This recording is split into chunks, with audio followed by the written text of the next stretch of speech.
हम मीनू झा गोर लगै छी समस्त मिथिलावासी के। एकटा भगवतीक गीत लऽ कऽ उपस्थित छी। एहि गीत के रचना केने छथिन श्रीनिधि जी। आशा करै छी अपने लोकनिके नीक लागत। बहुत पुरान गीत अछि। धन्यवाद। जय मिथिला, जय मैथिली।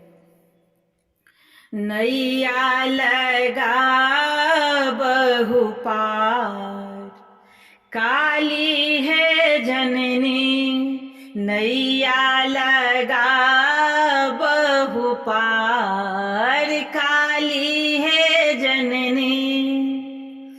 भव सागर जल अगम बहुत अछि। भव सागर जल अगम बहुत अछि। नैया गई मझधार, काली है जननी। नैया गई मझधार, काली है जननी।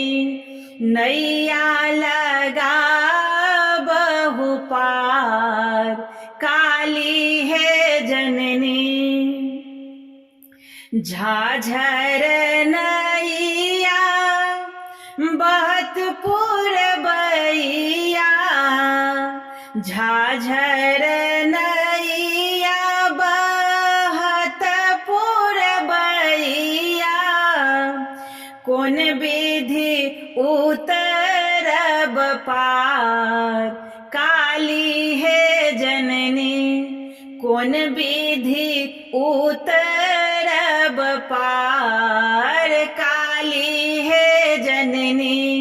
नैया लगा बहु पार, काली है जननी।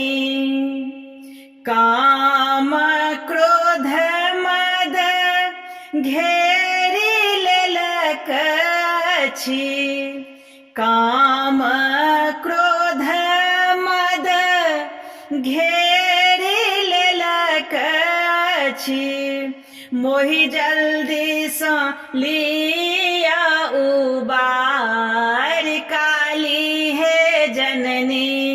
जल्दी सँ लिया उबार, काली है जननी।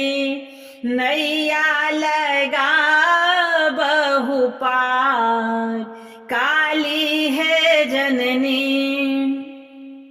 श्रीनिधि के मन विकल भेल अछि। श्रीनिधि के मन विकल भेल अछि।